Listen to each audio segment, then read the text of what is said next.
Hello and welcome to episode 284 of the Smash Accept podcast. I'm your host, Michael Royer. You can find me on Twitter at DynastyDadFF.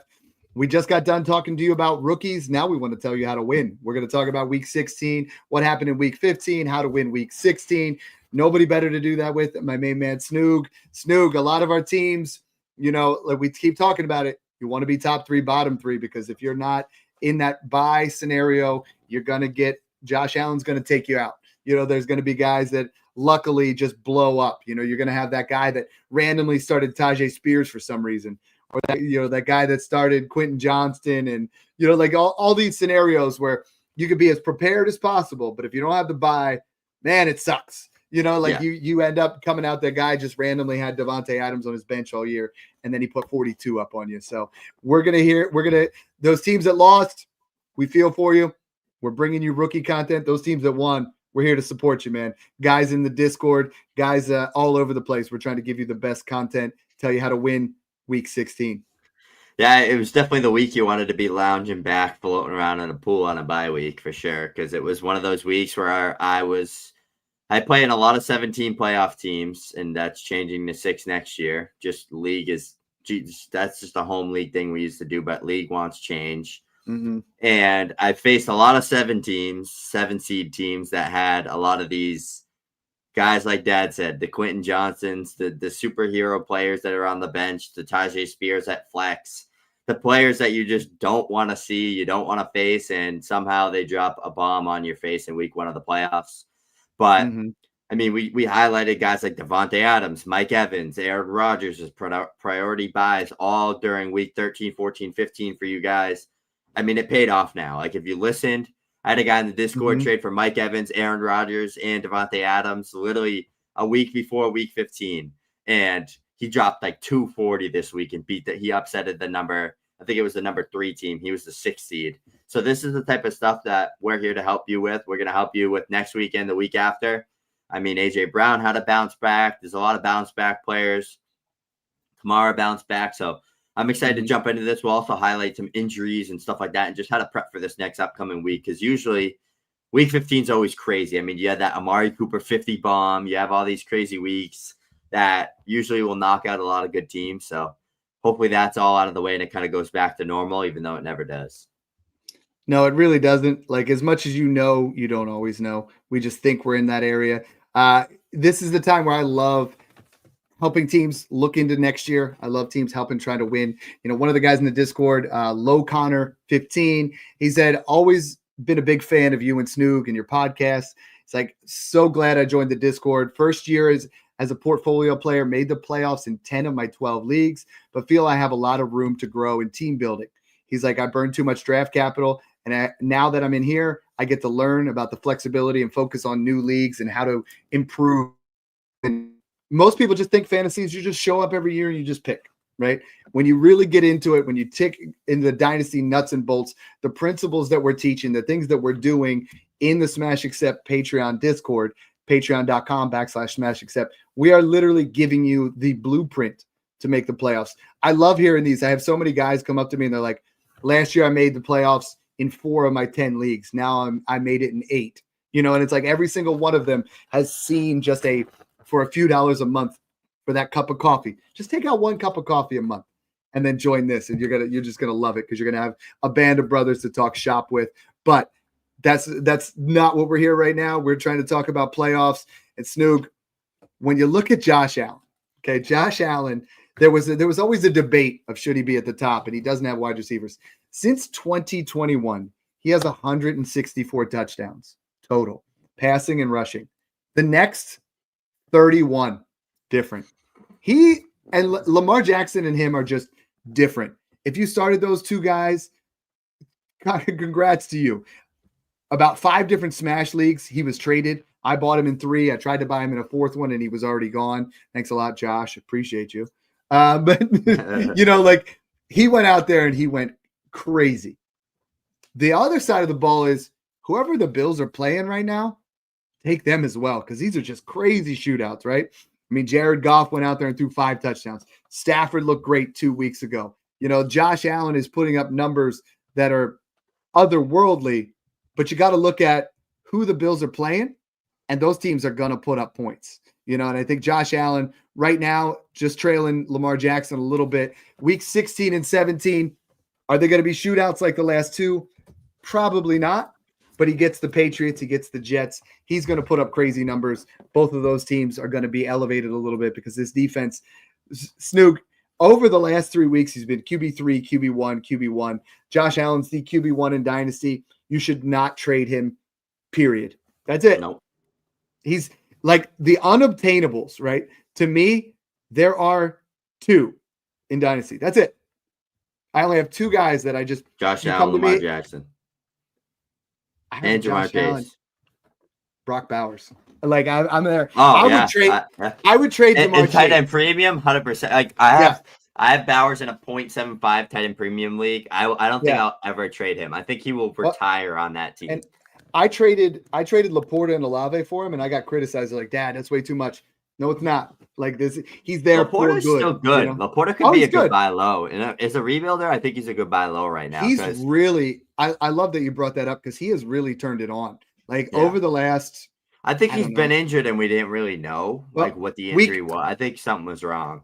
Since week 10, he's had 6 targets in every single game. He's been tight end 4, tight end 23. That was an outlier. Tight end 8, tight end 10, tight end 3. He just does not have the same ceiling. He just needs to score. He needs a touchdown. He needs the touchdowns. Yeah. And he's Mark Andrews. He's had 4 on the season. So I think you're right. He's definitely a buy low. He's someone that I would target for the playoffs. That tight end position is really make or break right now. It's McBride, it's Laporta, it's Bowers, and then it's tough because then you're just doing some tough sledding. It's Kittle. But other than that, you are just out there trying to. So what are you telling teams that, lost Evan Ingram and David Njoku? Because I have tons of teams that way. Like you can't, let's say you're going up against, because I've done it in every single league, right? I'm trying to look at the tight ends. And the ones that have McBride, Bowers, Kittle, they're in the playoffs still. They're still there. But how do you go about trying to replace those guys? Yeah, I think it just comes down to preparing for a guy like Tyler Warren, Colston Loveland coming out, right? Like Tyler Warren, I can't wait to talk about him. He's like a Sam Laporta, Trey McBride type of player like that. Yeah, special guy that you can play everywhere. Bowers, like a Bowers light type of player. But that's what I like about the tight end position is like right now the way I'm doing it is I have a lot of like Tucker Kraft and guys like that. Kraft more so just Kraft on my bench behind like Kittle or behind Kelsey's because I think Kraft is talented enough to become and emerge as a top 5 to 6 tight end. It's just opportunity for him. But I mean, you're talking to a guy that owns Kittle in I think 16 leagues out of like 22. So I'm in the same situation as who is my next tight end going to be when Kittle decides to hang it up. I don't know. So start buying Sam Laporta, start buying Tucker Kraft. I have a lot of Jonnu Smith, just these a little bit younger guys that like, that's your best bet because Kyle Pitts, Sharon Hell ain't doing anything. So. Yeah, I mean, I went crazy on a trade recently, and I sent it to you, and it ended up winning my playoffs. I got Josh Allen and Jonnu Smith, and then I ended up giving like Mahomes, Devontae. Oh no, I gave up Mahomes. Sorry, wrong league. I gave up Dak, Brian Thomas Jr., and I hated giving up Brian Thomas Jr., but a couple of late firsts. And those moves, Josh Allen just shouldn't be traded. Like if you have him, you need to get elite level return. Like, dare I say 5 firsts? Like that's what we're saying. If you're trading him to a playoff team right now, that's really what it should cost you. You should literally go out there above and beyond. Brock Bowers worth to you? I'd say Lamar and Allen are like in that 4+ first range. Jeff and Chase are in that like 3+ first range with Burrow. He's there with Burrow, and then I'd say Bowers is in that tier with Burrow, Jeff, Jamar. He's last of that tier, but yes, he's in that tier for me because I don't want to take Jalen Hurts out of that area yet. Because Jalen Hurts has still been a top 5 quarterback. I forgot about Hurts. I don't want to move him in that area, but Burrow's moved to my QB4. And I think in a startup, which we're going to do a show with that, I can't wait for it to just early startup. But I mean, it would have to be Josh, Lamar. I would probably take Burrow at 3, Jalen at 4, or either direction there. And then I would take the wide receivers and then Bowers. probably your startup 107, which is wild because he was your rookie 107 last year. And that's where a lot of you guys, like I commented on Connor's post there, they get caught up in the, well, he hasn't done it yet. He's not in the NFL yet. And so many guys say that, right? And then you miss out. You're like, oh, it's just the 107. Well, damn, that 107 became Brock Bowers, or it's just the 108. Well, dang, that became Brian Thomas Jr. You know, you traded it for Jaden Reed, which felt good at the time, but man, does that sting now when you look at what that is. Or the insulated trade that I made in week 3 where I gave up Devonta Smith in a second to a guy that was contending, and I got Brian Thomas Jr. in a first. Like those kind of insulated trades where you start to analyze who a guy's going to be. But Snoog, I mean, if Jonnu's not it is slim pickings. You're right. If you don't, I'm hoping Njoku's back. Jonnu, I would pay a mid-second for now. Like I feel like people are going to want a first, but you have to get creative. But the rest of the dynasty tight end landscape, I mean, Hawkinson is still there. Kittle, Njoku. Hawkinson's a good player to add if you have like a Kittle or a Kelsey. Because his just volume changes week to week. I think he has a big game against, against the inner conference type teams. But Snoog, we've been hitting it all year on the running backs. We really have. And the ones that shined in week 15, James Conner was the RB1. We've been saying it for 2 years to buy James Conner for a second. He's still worth a second. Like I had one guy message me in the Discord and he's like, I don't have a running back this week. He's like, I don't trust Bucky Irving. What do? I said, trade your second for James Conner. He's like, you really think that's worth it? He did it. I said, hell yeah, it's worth it. And James Conner put up 30 fantasy points. Josh Jacobs is a league winner. You and I assessed that weeks ago. We said that James Cook was a league winner. He goes out there 100 yards, 2 touchdowns. Like these are the moves that you got to make if you have a struggling Jonathan Taylor, a struggling Kenneth Walker, a Christian McCaffrey, an Isaiah Pacheco. Even you go by Chase Brown, you go by James Cook, you go by Josh Jacobs. You kind of make those kind of moves because Snoog, this is make or break time. A lot of people come to me and they're like, "Man, I didn't really feel like paying a first for Josh Jacobs. I didn't really feel like paying a first for Mike Evans." Now's the time where you have that first and you're in the playoffs and you don't make that. I'm sorry. There's no way to play scared. You don't play scared in Dynasty. I didn't want to say it was a pussy move, but like that's bad, right? Like you go in, like next year you can buy that back. Because if you trade that first for James Cook, guess what? Somebody else is going to give you a first next year. Like it's not like that value is going to dip off. And now I have very few teams where I don't have my first, at least. If I have other people's first, I'm holding. But there are very few teams where I have my first at this time. Yeah, I agree. Yeah, that's the toughest thing. I still have teams that I have my first with. I'm honestly feeling like I'm at the point in those leagues too where I just could keep my first and I don't need to do anything. But the key is to have a first that isn't yours if you're like right about to make the playoffs. Yeah. In one league, I got rid of my first, kept another kid's first. He just lost. Now it's going to be the 107, and I'm still in the playoffs. So you got to read the room, read the league. But one thing I really want to talk about is you have that first now. What do we do with it? You have 2 weeks left where it matters. I'm not giving it up for a Mike Evans, or I'm not giving it up straight up for like one of these guys that is losing half the value as soon as the season ends. I'm taking it. I'm taking another person. I'm getting Nico Collins, or I'm getting AJ Brown, or I'm getting one of those guys. Late first though, and let's just say you lost. I mean, I think I'd buy Mike Evans. So I think I'd buy. Yeah, that's what I'm saying. If it's 11 or 12, for sure. You know what I mean? Like that's kind of where we're at. Is like if it's the 107, heck no. You know, we're going to try to make ourselves into that area. And I think 112 in this class, I'd probably do it. Yeah. Yeah. This year's class, the 112 is not going to quite be the same. And that's where I'm looking at cashing in. I'm trying to make those kind of moves. Yep.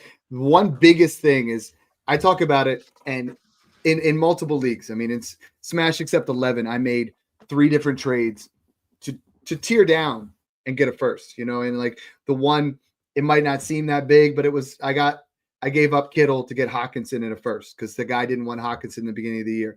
Hawkinson's arguably worth more than Kittle. I have Hawkinson's production. I use that first to do in my tier up to get Josh Allen.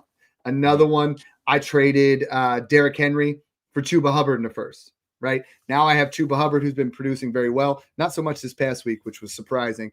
But now you have more capital, and it's like when you have those opportunities early on in the season, like I said, with Brian Thomas Jr., getting him in a first for Devonta Smith, and you make those trades early in the season, people don't pay attention to that. They just, when you get into October, people just want to win.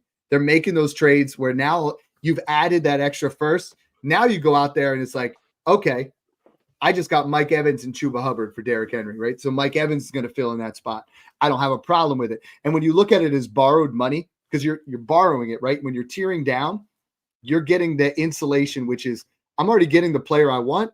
Now I'm getting insulation. Now I can trade my insulation as long as it's not an early first. And I think that's literally the way that I've been successful for years, just being able to make those trades, assessing who those guys are. We're going to talk about that all offseason, but doing it now I got that first. I feel like it's borrowed money because Chuba's finished as an RB1. Mike Evans, I'll buy him right now. I'll buy Devontae Adams right now. And I think those are the guys. I like to look at it too, is because you can look at it from this lens. Most leagues, first and second place get something, like 90% of leagues. Sometimes third place even gets something. Maybe it's 0.4, or like whoever wins the matchup between whoever third and fourth place. If you're giving up that first for Mike Evans and he gets you a big week like he just had and wins you your week, you're guaranteed money, right? Even if you lose in the ship, you're probably guaranteed at least your money back, or maybe $200 out of like 800 of it, like whatever it is. That's another way to look at it. It's like, okay, I need to win week 16 to get money in general. Like, I'm playing for free if I win 16. Trade your 25 first to get 4 more years of paid league status. You know what I mean? Exactly. Like, and then when you do that, we kind of Snoog, hold on. I gotta take this. I got a call I absolutely have to take. So hold on one second. Because I edit this part out. Okay. They hung up. It was my agent. I was gonna say, whoever's live, start dropping questions in the chat. Yeah, hold on. It's my kid's doctor. I gotta hold on. Whoever's on the live stream, start dropping questions in the chat. I'll answer them. Whether it's start sits, predictions for tonight, whatever it is, you have a predicament about tonight, who you're gonna play. Drop it in the chat here if you're listening in. But I'm gonna keep talking about kind of playoff prep and stuff. So week 15 is always weird. Like, if you get the bye week and you get that first round bye, you have a much better chance at winning your league. It's just like a proven fact statistically. But usually from the past, when these players get hot and streaky at this time of the year, they keep going. So that's something like Diggs and Devontae Adams last year crapped the bed early, and they crapped the bed the whole time, and they lost me leagues. That's how it goes. Like, and I really want to look at this and just kind of like use it as a learning experience, because like I have some teams. I think I'm gonna lose three, maybe 4 matchups this week. Maybe it's 2, 3, 4, but the other ones, like I had Adams, I had some of these other guys. So Pickens week 16, like I would be shocked if Pickens plays. I don't think he plays again until maybe week 17, week 18. I would look into go to a rebuilder if you don't have a trade deadline, turn Pickens into a better receiver, or turn him into a similar receiver. Some targets, try to get AJ Brown and add to Pickens, try to get Nico Collins, add to Pickens, try to get Drake London, Garrett Wilson adding to Pickens, try to get maybe DJ Moore plus one of these type of guys, Adams, Mike Evans, any of those guys. If a rebuilder got stuck with them, that's kind of your options. But yeah, I don't think he plays. I really don't. Sorry about that. I am back. I think we were talking about those 25 firsts. We just did our show. David Montgomery's out for the year. He's done. No way. Tore his MCL. He's done for the year. That's wild. Jahmyr Gibbs is going to go through the roof. Wow. Jahmyr Gibbs. Wow. David Montgomery is a guy that a lot of playoff teams have right now. And I think you're going to have to try to tear off of David Montgomery if that's the case. I think some options that you have there, Snoog, and that's crazy breaking news. I think you're going to have to go down to trade David Montgomery for Rico Dowdle plus, for Chuba Hubbard plus, for some of these guys, because it's going to be tough sledding. Look for the guy that just lost in the playoffs and see if you can flip it for James Conner in a little bit, or, Aaron Jones in a little bit. I think you're going to really have to struggle to try to find a way to replace David Montgomery. He looked really sluggish this Yeah, past week, and now he didn't look good. he did not look himself with 5 He must carries have, for 4 yards. He did have 4 receptions. Jameer he was Gibbs on the other battling side. he was battling an injury, knee injury the week before and the week before that, and they just fed him the ball. That's sad. Jameer Gibbs is literally Jameer Gibbs is the RB1 rest of the season now, like 100%. Yeah. Oh yeah, absolutely. I mean, Gibbs 30 fantasy points this past week, 5 receptions on 7 targets, 83 yards and a touchdown, another 31. I think they are going to probably get, they're probably going to have a secondary running back involved there, but Jameer Gibbs' numbers should go absolutely bonkers with a matchup against Chicago and San Francisco, both of them middling, in that area, trying to go there. Got a question here. Philip J. Fry wants to know Puka or Amon-Ra St. Brown in your rankings. I go back and forth here because I've had Amon-Ra at 4. I've had him in that area where it's just you start to just be like, okay, he's not someone that I want to move, but he is really in that middling area of that wide receiver 4 overall. Puka's just been so good though. Like I have a hard time not moving him up. I'm working on my dynasty wide receiver rankings right now, and tell me why Amon-Ra St. Brown should be above Puka Nacua. Jared Goff. Okay. He's younger than Stafford. He's in a better offense, a better situation. But that's a good question. I think like a skill set, they're the same. I just think Amon-Ra is on the best team in the league, arguably. He's in a better situation. I think that you're just looking at the long-term security at quarterback and offensive success there. But I think it's definitely worth talking about. And I think Amon-Ra, Nico, and Puka are all in the same tier for me with Malik Neighbors right now. Yeah. And now with this David Montgomery news, I mean, Jared Goff is going to throw the ball more. We just saw him throw 5 touchdowns. Jared Goff is a league-winning quarterback right now. He's the QB7. That's only going to go up. So, I mean, I think this is going to be some crazy late-breaking news, some things that we really got to pay attention to. Staying in that same wide receiver, Snoog, same area. I got to wonder about A.J. Brown. I mean, A.J. Brown, he had his revenge game, but he's looking a little banged up. Do you think A.J. Brown goes this week? And if you don't have him, what are some moves that you'd be willing to make? Yeah, I know he got banged up a little bit, but he seemed fine. Didn't say much about it after. I think he just said he rolled up on his ankle or something. He could miss next week. But if he doesn't, I think they're playing the Commanders. That game's going to be another potential shootout, divisional game where they're going to need A.J. Brown to do really well. I think A.J. Brown's going to turn it around for this. I mean, he's got Dallas and Commanders back-to-back weeks. So Eagles are now fighting for 1 seed, right? Like they have 2 losses. Lions have 2 losses. Lions have a harder schedule the rest of the season. I don't think Eagles let back. Like maybe they rest him this week, but I don't know. I think that he's going to play. I mean, he came out dominated. I think Jalen Hurts looked great as a passer. I love A.J. Brown. I think he's worth holding. I don't think you sell him. I think you hold on. I think you play him regardless if he's going to play. Like if he's suiting up, you play him. Yeah, I'm with you there. I mean, I think he might sit this week. And if that's the case, you go buy Devonta Smith for sure. The rest of that offense, it's going to be a little bit tricky. I think Grant, if you're really desperate for tight ends, and I am in one league, I traded a 4th for Grant Calcaterra. And I think if A.J. Brown misses 2, he's probably going to be the second most focal point of that receiving game. He's going to end up being someone that puts you up real solid numbers down the stretch. So that one's a little bit more tricky to say, hey, start a guy like Grant Calcaterra in the playoffs. But some of you guys are in some desperate situations. Snoog, I've been saying this for a couple of weeks now, and people have not caught up to it. People have not been willing to do it. They are so reluctant. But buying Chase Brown for a first now, I've been saying it for weeks. He's been RB4, 3, 9, 10, 5, 5. Has not been. I mean, he's just a machine right now, tied to Joe Burrow. The question was, and you and I early in the process, I was saying to do it in week 11. You were kind of they're going to replace him. He's a guy that could get replaced.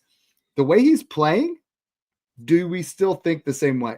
Like his talent is not elite, but what he's doing, if you look at, he has at least 3 receptions in every game. He's had receptions of 11, 8, 7. He's had at least 15 total touches in every game. Every time he touches the ball over 20 times, he's finished inside the top 5.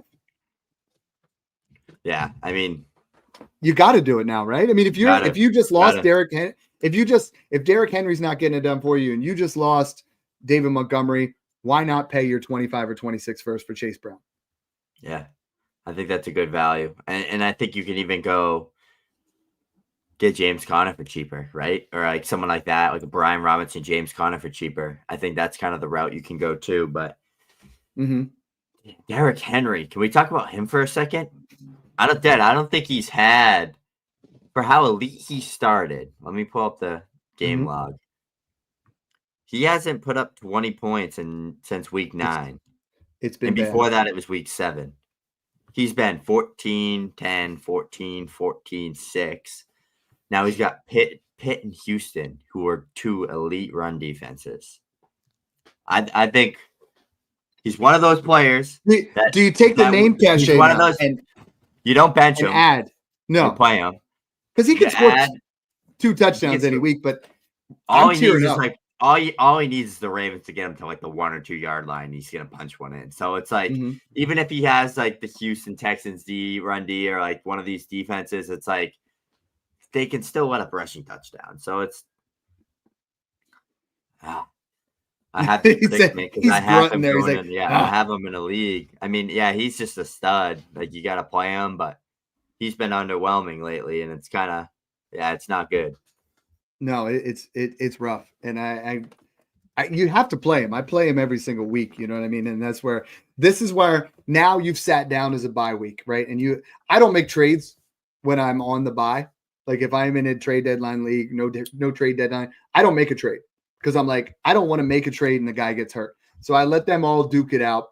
And I always go to whoever lost. And I'm like, because they're pissed now, right? They want to move on. And you start to throw them younger players and you start to try to buy guys like that. You know, you want to try to buy running backs like Chase Brown. You want to try to buy James Conner. You want to try to buy guys that, had boom weeks. One guy that I'm trying to buy that lost on a majority of the teams that I'm seeing is Baker Mayfield. QB5 on the season. He is like, we had a couple of down weeks there where he played San Francisco, Giants, and Carolina. Last 2 weeks, though, he's put up 7 touchdowns and has just been fantastic. They get Dallas and Carolina for week 16 and 17. They're going to try to get Mike Evans to 1,000 yards. It just feels like Baker is like, let's just do this. Let's do this. Yeah. Mike Evans and Baker Mayfield are the stack that's going to win you a championship. I agree. Would you trade? They have a wicked easy schedule too, and that's like that matters, right? Like they're fighting for a better seed, a better playoff berth position for them right now too. I mean, I think they already clinched, right? I think them and the Texans just clinched because they're definitely winning their division. So they're like fighting probably with the NFC. They're fighting with the Rams division for who's going to have probably the 3 seed right now. So that's gonna. That they need a win and they want to get Mike Evans that record. Yeah, definitely. Let's talk a little bit about this David Montgomery news, Dad. You're the king of who's the next guy. So who are the Lions gonna? There's not going to be a David Montgomery, but who is going to be the guy that steps up and takes 8 to 10 to 12 carries? I know Gibbs is going to be probably, like we said, RB1 rest of the season. Is it Craig Reynolds? Is it Sione Vaki? Is it going to be a more pass heavy Lions offense? Like who do you think gets a bump? Who do you think takes a hit? What does this look like? What are we buying David Montgomery for if we're a rebuilder? Talk about this. Let's hit this. Honestly, it's going to be more touches for Gibbs. 2 years ago, we saw Craig Reynolds and even a little bit last year step into that role. I believe Vaki's still out. I think he's coming off of IR, but he's not someone that I think during this like playoff stretch we're going to see much from. So I think we see a very boring, uninspiring Craig Reynolds type where, you're going to get 12 carries for 52 yards. Like nothing crazy, but I think it's going to be just Gibbs is going to be way up. I think you're going to see a lot more of Sam Laporta. I think we're going to see a lot more of Amon-Ra St. Brown. Like they're going to be throwing, and then that offense is going to be a lot more on quick hits. It's going to be a lot more less predicated on the run because David Montgomery, let's be honest, he was phenomenal. Like he was not exciting, but he was putting up crazy points. And I think Reynolds might get you a touchdown here or there. It might be that guy if you're really, really, really desperate. But I'm buying David Montgomery for a second if I can. I think he's someone that's not going anywhere in this offense. It's just a bad break. What do you think? Yeah, I think so too. I think to me, it's like if I'm rebuilding or if I'm retooling, I'm hitting that 1 year punt like we suggest to a lot of people. I'm buying Demont for like a late second. I'm sending that offer out today, like literally right now, because they're still undergoing some second opinions and more tests. It could just be a partial tear. It could be I definitely would be shocked. I think he definitely misses fantasy playoffs. Like I think he misses next week and the week after. I wouldn't be shocked if he came back like. They said he has a sprained MCL now. So that's probably like 4 to 6 weeks, maybe 8 weeks. Still the rest of the season, though, for what we're trying to do. For what we're trying to, yeah. I mean, I hope he comes back in the second round of the playoffs or for the Super Bowl. Like, that's what we want. We want to see Demont be there for the team. But for right now, for what matters for us, he's out. Go to the contender, send him a second, late second, 26 second, whatever it is. If you have Jahmyr Gibbs, buckle up because he's going to bring you on a ride. I don't know. The Lions are so unpredictable. They love to put Gibbs in there, get him down to the 1 yard line, and throw the ball to Dan Skipper. But if they actually just stay true and use Gibbs in that Demont role and the Gibbs role, he could see 25 to 30 touches a game, and he could have 2 to 3 to 4 touchdown weeks, and he could drop 25 to 30. He could be what CMC was in Carolina right now. Yeah. And I think he's going to single-handedly win you weeks. So if you have him, pat yourself on the back. If you have Jared Goff and Amon-Ra St. Brown, pat yourself on the back because you're going to throw the football a lot more and it's going to be a lot less running. I think Laporta and J-Mo take a little bit of a bump up too. So I think overall the passing game is improved. So I balked at a trade, and sometimes it's the trades you make, other times it's the trades you don't make. And I got offered Josh Allen for Breece Hall and Jordan Love about 2 weeks ago. And I said, well, I don't really need it right now. Let's just see how it plays out. My question to you, and I'm just going through remorse of not having Josh Allen on my team. But you look at Breece Hall. What are we doing with him the rest of the way? Because this was a game where he bounced. He came back, 9 carries for 30 yards, didn't look sharp, 2 receptions for 21 yards. He saved the day with a touchdown against the Jaguars, worst run defense in the NFL. Yep. But then you look, week 16 is the Rams, very good run defense. Week 17 is the Bills. Week 17 is a Bills matchup who gives up the most fantasy points per game to the running back. I think the Bills-Jets game could be kind of fun. So what are we doing with Breece Hall? And then let's elaborate that into the Jets offense, because I think that Bills game is going to definitely be a shootout with Adams and Wilson and Rodgers being very viable. But first off, can you trust Breece Hall in week 16 against the Rams? Yes, as a flex RB2 if I don't have like a Joe Mixon, Kamara, Henry, Saquon, Gibbs, Bijan, Ache, and Kyron, one of those guys. I think he's like a top 15 guy. It's tough because he's the guy you bench, right? And he drops 25. So it's like, because where you're at is like, I mean, last week, would you have started him or Brian Robinson? And I told everybody Brian Robinson. He was fantastic. Would you have started him or Tony Pollard? I said Pollard because Pollard had a really good matchup. The line for me was Rico Dowdle, and Rico Dowdle was better than Breece Hall. Rico Dowdle's just that cheap fill-in right now. I liked him better than Harris or, obviously better than Tracy. Sorry, I had a little Tracy report there where one of the guys, when we give you advice to play players, we're just trying to give you our guys. Don't message in the middle of it. That was the wrong call because someone said Tracy or J-Mo, and J-Mo scored the last second touchdown. Shout out to you, brother. But I think Isaac Guerrero is going to have a bounce back week because he's going to be a little bit healthier on a 10-day rest, because they had the Thursday night game. So let Hall, you have somewhere in that 15 to 20 range for your running backs. You feel comfortable flexing him, but you don't want to have him in your RB2 spot. Let's talk about the rest of this Jets offense because you can still buy Aaron Rodgers for a second. He was playing the Jaguars. So is it sustainable rest of the way? Rams secondary is a sieve. Bills secondary is better, but they do give up a lot of points. So is Rodgers someone that, you're struggling at quarterback here? Let's say you've been rolling with CJ Stroud and Anthony Richardson. I mean, are you going to roll him out there? He's at back-to-back top 12 weeks. Yep, 2 weeks ago, 39 attempts. am. This past week, 33 touchdowns. It's the time. They're out there having fun. He's got 2 elite wide receivers next to him making plays. I'm rolling him out. I'm rolling Adams out. I'm rolling Garrett out rest of the season. I'm starting them. They're must-start players, in my opinion. And I said this week, 13? By these guys. We looked at the schedule on the podcast. Yeah. I talked about kind of what they have, what they need, and Adams has showing, 83 fantasy points over the last 3 weeks. Yeah, it's ridiculous. So if you listen to the pod and you did that, Devontae Adams and Mike Evans just show up. That's the combination. If you need a cheap stack, you go get Adams and Rodgers, or you go get Evans and Baker, and you try to get that best shot. When we were talking about Baker, I'm struggling with my dynasty rankings on Baker Mayfield because he should be higher, man. Would you rather have Baker Mayfield or Bo Nix? Baker. Like Caleb Williams. In Dynasty or? Yeah, Caleb Williams. Brock Purdy. Because when Caleb has that good year, his value is going to skyrocket. Yeah. I'd take Purdy over Baker too. Kyler Murray. Yeah, that's what we're saying. Baker's in that 12. He's a tier right below. Inch. Yeah. Well, and that I was just labeling 12 to 14. I have him at 15, and I'm like, him and Jared Goff are 15, 16, and they are the new Kirk Cousins.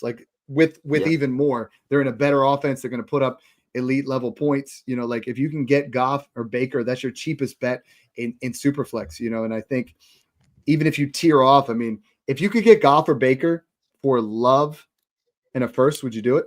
Or the other way around, Love. If you could get Baker or Goff and a first for Love, would you do it? Yeah. Herbert? Yeah. I'd do it. I'd take the first. What about Stroud and Mahomes? Because they're the ones that people are really pissed off about right now. Those are the ones that people just can't get over. That one's tough.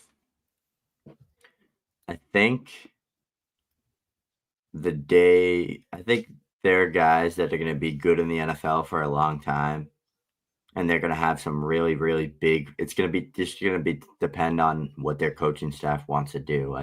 It's funny because I said this. This is a good comp. The Texans are a worse Chiefs. They try to play the same way. They play safe. They try to win the game with defense and win the ball, running the ball, and just converting on key situations. And that's what Stroud's done, right? He's been good on third downs. He's been good. He's made all the elite throws you need, but he's not doing more than that. He's not gunslinging like he was last year. And I hate it. It ruined his fantasy fun and his value for how good of a player he was. We saw a flash of it last night, the 2 touchdown passes to Nico.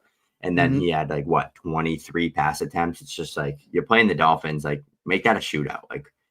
They're winning. They like it like that, but I don't know. It's weird how it is. So I think I'm probably keeping them, but it's close. I think I like Herbert, honestly, over Stroud at this point. Yeah, the top there. And over Mahomes. After the big 5, it does, and we missed this earlier, so I'm sorry. Jaden Daniels definitely belongs in that mid-first range of your startup draft. But after that, Love, Mahomes, Stroud, Herbert, Murray, Purdy, Caleb, they've all been a little bit uninspiring. Drake May, we're going to give it to him for his rookie, but Baker Mayfield and Jared Goff, they're going to win you championships. Make sure you go out and kick the tires at least and see what you can get for those guys. Wide receivers, we talked about Mike Evans is going to win you a championship. We talked about Devontae Adams is going to win you a championship. Who's another wide receiver where you're like, you know what? I feel like this is the guy, because we saw Malik Neighbors get unleashed with Tim Boyle. That's sad. That's sad. But he was right there. Who's another guy that you're like, you know what? This guy's going to win you a championship. It's hard to say, right? Because we were thinking Tyreek. I was selling all my Tyreek shares last week, and then Tua goes and drops 2 fantasy points, and Tyreek disappears again. So, you missed your window there. But outside of Jamar Chase, Justin Jefferson, Amon-Ra St. Brown, Puka Nacua, Nico Collins, there's no one else right now where I'm like, okay, set it and forget it. Brian Thomas Jr. is close. Yeah. Drake London is close. Jackson Smith and Jigba's close. But we have a big gap here where we need some wide receivers to perform, and then the next thing you got to look at is the matchup then. So if we don't have any of those set it and forget it guys, who are the Jaguars playing? Who are the Panthers playing? And I think the biggest one for me is the Jaguars. You look at week 16 and 17, and this is what sucks, Snoog, is they play the Raiders. So hopefully it's Bowers, but it's maybe Jacoby Myers on the cheap end. And then they play the Titans in week 17, which there you're like, okay, it's Calvin Ridley. Are you going to trust him? That really makes it difficult for me. Yeah, it's tough. It's weird right now with the wideout position because maybe it's Sutton, maybe it's like a Thielen. He's a good value player. Mike Evans, Adams. It's an ugly position this year. It really is. DK Metcalf's been horrible. Vikings have a great defense, and if you have a decent offensive line, they are horrible in the secondary. Yep. Seattle and Green Bay. So Jackson Smith and Jigba is going to be there. Maybe we get DK Metcalf out of his slump. Green Bay. It's always tricky to pick that scenario. So no better way when you guys are doing those kind of things than to hit us up one-on-one. We try to cover as many scenarios as possible, but when you hit us up one-on-one in the Discord or one-on-one on Twitter, we can really look at it and digest it a lot more because there's going to be so many different ways to fill in for David Montgomery. There's going to be so many different ways to fill in for Evan Ingram. There's not just trade my first, trade my second.